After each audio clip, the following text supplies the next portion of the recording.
Well, hello. I'm John, your sociable hermit in the woods. And in this video, I wanted to cover making a delicious meal that's easy to make in the middle of winter up here and uses all uh, easily acquired or made or caught local ingredients. And that is Burbot Tacos. So stick around and let's see how we do it.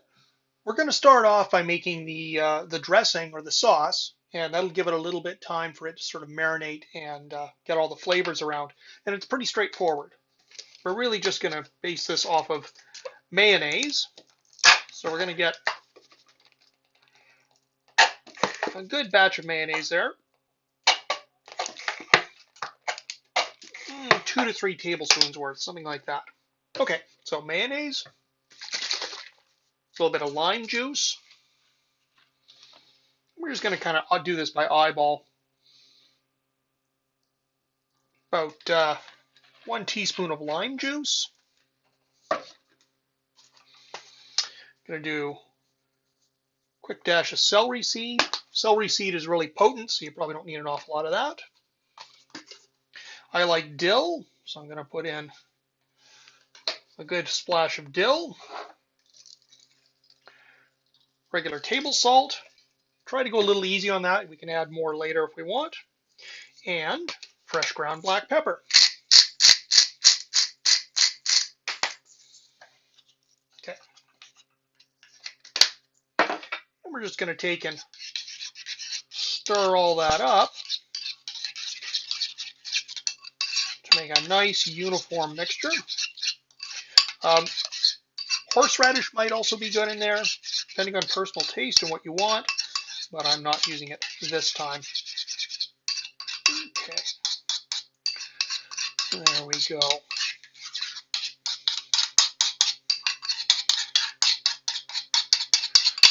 Okay, so we've got that, and we're going to set that aside at room temperature and just let that sit for the next 15 minutes or so while we go ahead and do the rest of the process. Our next step is going to be to take and make a dredging powder for the burbot, and then to cut the burbot into chunks and get it coated in that. So I'm going to do something real simple here. Just use flour, about 2 tablespoons of it or so, and I'm going to add chili powder,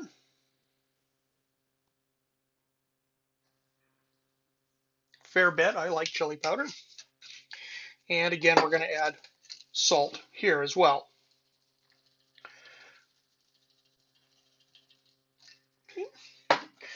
So blend that all up till we got a chili, salt, flour mix. Okay, and then we have the star of the show, which is one fillet from, this is out of a relatively small burbot that I caught, just about 400 meters from where I'm sitting here in my kitchen. So we're going to take this and we're going to cut it into little kind of bite-sized chunks.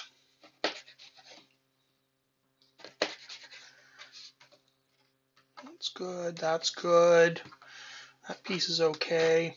One of the nice things about doing this dish is you get to use smaller chunks of meat. Now, my filleting skill is not great, so when I fillet my burbots, they don't always come out really nicely. So if you have small pieces, as opposed to great big pieces, this is still something you can do that looks artistic. Okay, so cut some more chunks there. I'm actually going to cut this in half this way. And I'd say from the sound of that, there's still a couple of bones in there. So pull them out where I can easily, and otherwise just leave them in, and you're just going to have to avoid them as you eat. There's not a lot. There's a couple of them in there. Okay. That, that, and that. All right. So we have our burbot chunks. We've got our dredging powder. We'll just drop them in there. Small enough batch we can just do them all at once, and you can just turn them by hand. You can't really quite see that, but there you go. Just like so. You get them all nicely dredged up in that powder. Okay, and while you're doing this, you can be getting some oil heating up, and I'm actually going to use a flat bottom wok here as a means to fry these, but any sort of pan kind of like that will do. All right, so we got our nicely dredged Burbot chunks, we got our sauce waiting, and now it's time to go and fry these up. Okay, so we have our hot oil. Here it's in a flat bottom wok, and you'll see I've got one of those screen oil splash guards on it. Really handy for doing this kind of thing. It helps avoid splatter. And that should be getting fairly hot now. Let's just quickly drop in one piece of the battered Burbot. Yes, and that's just getting ready. It's just making a good sizzle as it goes in. Give that another couple of seconds. I think that's ready. We'll put the rest of them in there. So you can set them in carefully using a little spoon.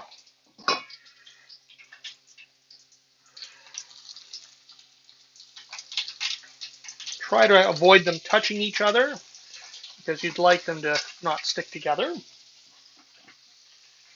While they're cooking, you might want to give them a slight stir.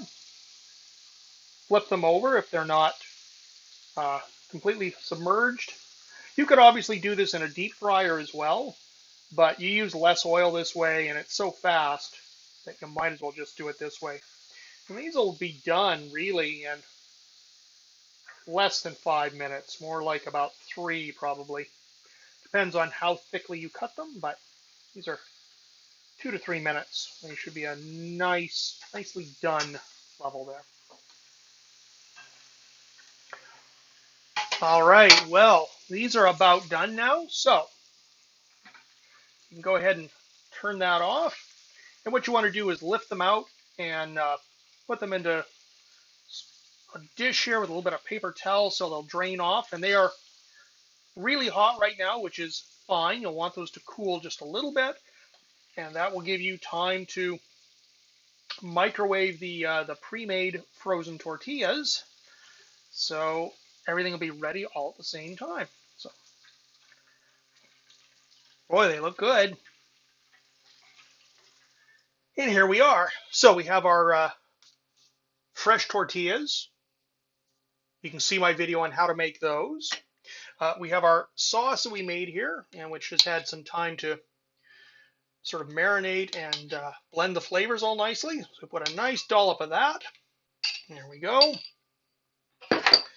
And now we're going to lift out some of these nice flaky Burbot chunks. Put them there. We have some fresh daikon radish grown right in that sprouter there, and I have a video on how to do that. And then I like spicy, so I'm going to put a little bit of hot sauce over the top. Okay, let's take a better look at that.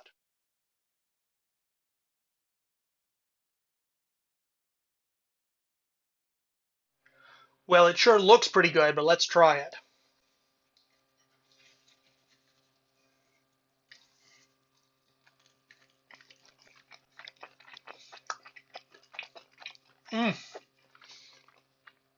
Delicious. The daikon adds a nice radishy crunch, and Burbot is a really tasty fish.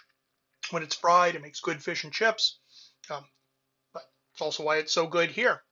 You know, the interesting thing about this, as I mentioned earlier in the video, is that the Burbot was caught right here. So I went out in my spare time, enjoyable, do some ice fishing, catch a Burbot.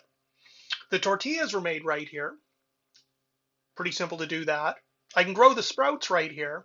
So everything in this meal, I either caught or grew or made. Not only is that personally satisfying, and you know it's quality food, but it turns out it's also really economical. So a meal like this really costs pennies to make.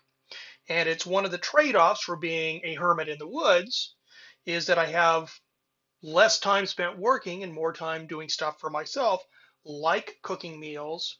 But because they cost less, I actually end up spending less money and having more money in pocket to do fun stuff with, like go fishing or buy camera gear or ham radio gadgets.